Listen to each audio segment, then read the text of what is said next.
صباح الخير. عايزين نقول لكم كل سنة وانتم طيبين من البحر. طبعا كلكم عمالين بتقولوا هي مين اصلا.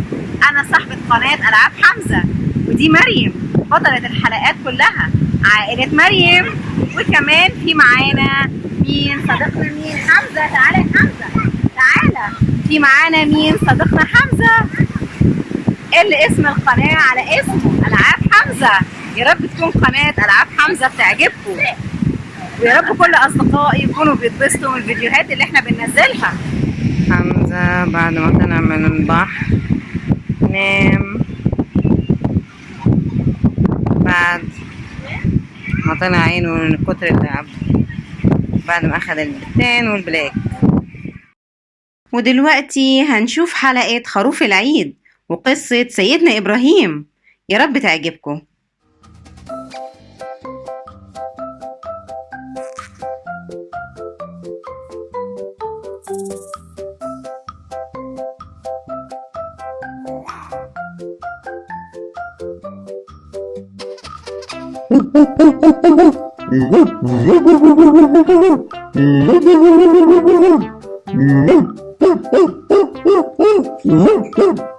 ايه يا مريم، هو روكي ماله عمال بيهوهو كده ليه؟ في ايه؟ مش تشوفيه يمكن يكون جعان؟ لا يا صنفورة، يظهر كده بابا جه، علشان كده روكي عمال بيهوهو. هو كل يوم قبل ما بابا ما يجي او لما بيسمع صوته وهو بيفتح الباب بيهوهو بالطريقة دي. شاطر شاطر روكي، شاطر خالص يا مريم. دايما قبل ما عمو احمد يجي احنا بنعرف منه، عشان هو بيحب عمو احمد قوي.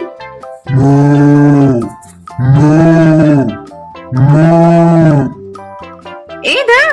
ايه الصوت ده يا مريم؟ انتوا عندكم خروف ولا ايه؟ ده صوت خروف فعلا، زي ما يكون جوه البيت. ايه ده؟ تعالي كده نشوف فيه ايه. ازيكم يا بنات؟ عاملين ايه؟ ايه رأيكم بقى في المفاجأة اللي انا جايبها لكم؟ ما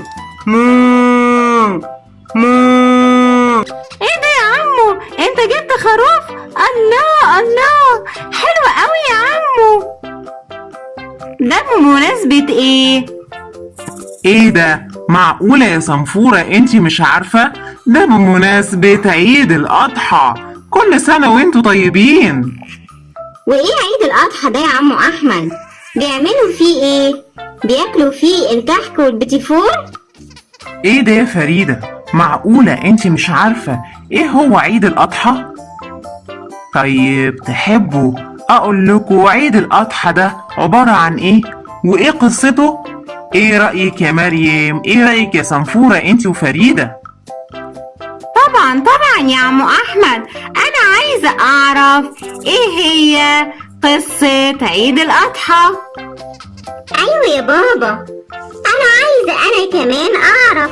قولنا بسرعة ايه هي قصة عيد الاضحى اللي فيها خروف، عشان احنا بنحب الخروف قوي وهنقعد نلعب معاه.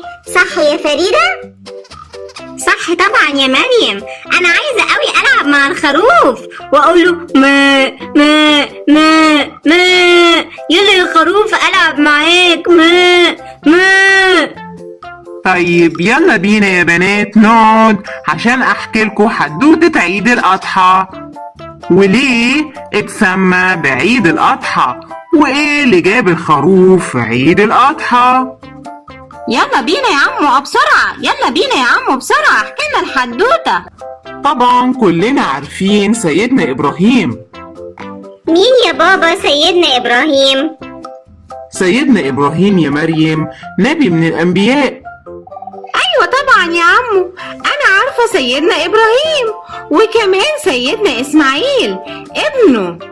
انا اعرف ان سيدنا اسماعيل ابن سيدنا ابراهيم، بس ما اعرفش ايه هي قصتهم.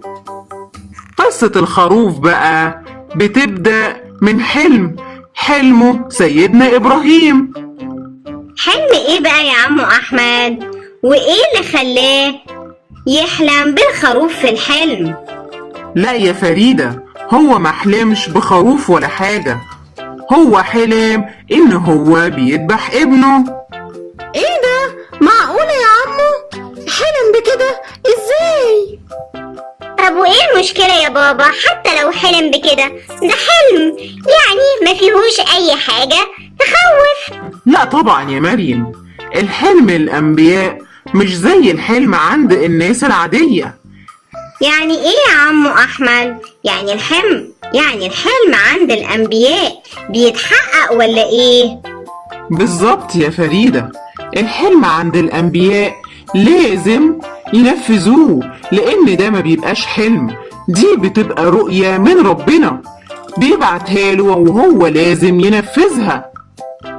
يا ماما، وهو معقولة هيعمل كده في سيدنا إسماعيل ابنه؟ هو مش بيحبه ولا إيه؟ بيحبه طبعا يا صنفورة، وهو حتى من كتر حبه لابنه كان عمال يفكر ينفذ الحلم ده ولا لأ، وراح حكى لابنه سيدنا إسماعيل الحلم أو فيما معناه الرؤية اللي شافها في المنام. طيب ورد سيدنا اسماعيل على باباه ايه يا بابا؟ اكيد طبعا قال له لا يا بابا، ما تعملش كده. سيدنا إسماعيل يا مريم هو كمان نبي، وكان لازم ينفذ الرؤية اللي باباه حلمها في المنام، وقال لباباه افعل ما تؤمر به. يا نهار ابيض، معقولة؟ يعني هو وافق ان باباه يعمل فيه كده؟ طيب ما كانش خايف؟ أكيد كان خايف يا فريدة، بس لازم ينفذ إرادة ربنا. طب يا عمو، ايه علاقة ده كله بالخروف؟ وايه اللي جاب الخروف للحلم اللي حلمه سيدنا إبراهيم؟ هنا يا صنفورة حصلت معجزة كبيرة جدا من ربنا، علشان سيدنا إبراهيم كان فعلا هينفذ الرؤية اللي شافها في المنام وما اعترضش على إرادة ربنا. وكمان سيدنا إسماعيل ما قالش لأبوه لأ ولا قال لربنا لأ، هما الاتنين سمعوا كلام ربنا، عشان كده ربنا كافئهم مكافأة كبيرة جدا، وكمان كافئ بيها كل الناس اللي بعد سيدنا إبراهيم وسيدنا إسماعيل. يا بابا، ايه اللي حصل وربنا كافئهم ازاي؟ أول ما جه سيدنا إبراهيم ينفذ الرؤية اللي شافها في المنام، راح ربنا نزل من السماء خروف جميل، وأمر سيدنا إبراهيم بذبح الخروف عشان يفتدي بيه ابنه سيدنا إسماعيل. ايه ده يا عمو احمد؟ يعني احنا لازم كل عيد اضحى نجيب خروف؟ الناس المقتدرة بس يا صنفورة هما اللي لازم يجيبوا الخروف علشان يذبحوه ويوزعوا جزء منه على الناس الفقراء، وكمان هما ياكلوا منه من لحمه هما وقرايبهم، وتبقى فرحة لكل العيلة وكل المسلمين وكل الناس، حتى الفقير بيبقى فرحان ان هو بياكل لحمة. الله يا عمو، الحدوتة دي حلوة قوي. احلى حاجة فيها ان هي حاجة حقيقية مش خيال. واحلى حاجة فيها كمان يا فريدة ان فيها خروف هناكله وكمان هنلعب معاه شوية. طيب ممكن يا عمو نروح نلعب مع الخروف شوية انا وفريدة ومريم؟ طبعا حبايبي، روحوا العبوا مع الخروف زي ما انتوا عايزين، وبعد كده طلعوه في الجنينة على طول. حاضر يا بابا، هنلعب معاه شوية وبعد كده نطلعه في الجنينة ونقفل عليه كمان يحسن يروح هنا ولا هنا. مو مو مو مو طيب أنا أسيبكوا دلوقتي وأطلع أريح شوية. خلي بالك يا مريم من الخروف. حاضر طبعا يا بابا، ما تقلقش.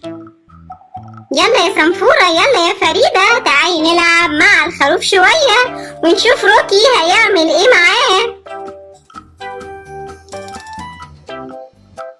الله الله يا مريم، شايفة الخروف شكله طيب قوي على فكرة. لا يا فريدة، لا يا فريدة، خلي بالك ممكن يعضك. ابعدي ايدك يا فريدة عنه. ما تخافيش يا صنفورة، ما تخافيش، احنا كلنا واقفين معاها اهو. وبعدين هو فعلا شكله طيب قوي يا صنفورة، ما تقلقيش. تعالي احنا كمان نحط ايدينا عليه. الفرو بتاعه شكله ناعم قوي. ايوه فعلا يا مريم، الفرو بتاعه شكله جميل خالص. تعالي نلعب معاه. لو عجبتكم قصة سيدنا إبراهيم وابنه سيدنا إسماعيل ما تنسوش تعملوا لايك وشير وسبسكرايب، وانتظرونا في حلقات تانية كتير وحواديت تانية كتير في حلقات ألعاب حمزة. باي.